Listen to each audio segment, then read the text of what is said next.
राम राम राम राम राम राम राम राम राम नारायण नारायण। संबंध। जो अपना कर्तव्य समझकर धर्म की दृष्टि से युद्ध में आए हैं और जो परमात्मा की प्राप्ति चाहने वाले हैं, ऐसे पुरुषों का विराट रूप में नदियों के दृष्टांत से प्रवेश करने का वर्णन अर्जुन आगे के 28वें श्लोक में करते हैं। यथा नदीनां बहवोऽम्बुवेगाः समुद्रमेवाभिमुखा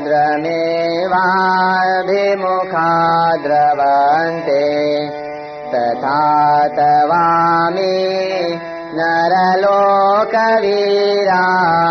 विशन्ति वक्त्राण्यभिविज्वलन्ते।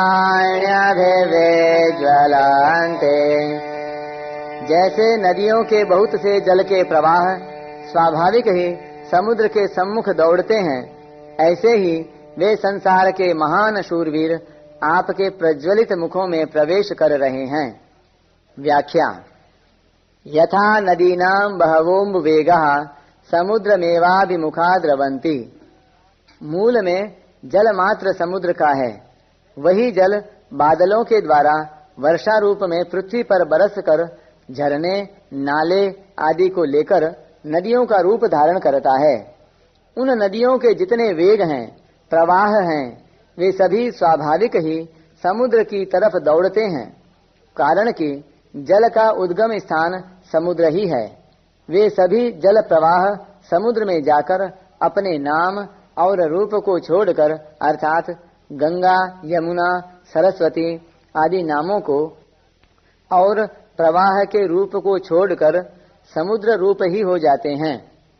फिर वे जल प्रवाह समुद्र के सिवाय अपना कोई अलग स्वतंत्र अस्तित्व नहीं रखते।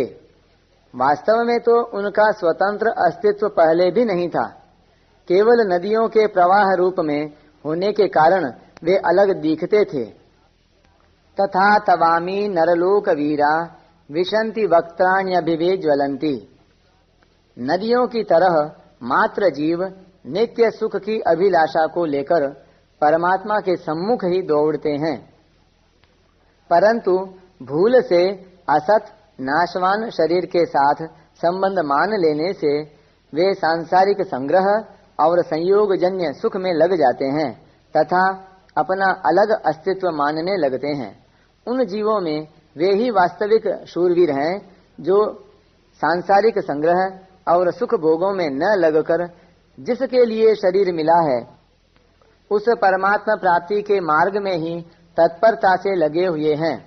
ऐसे युद्ध में आए हुए भीष्म द्रोण आदि नरलोक वीर आपके प्रकाशमय ज्ञान स्वरूप मुखों में प्रविष्ट हो रहे हैं।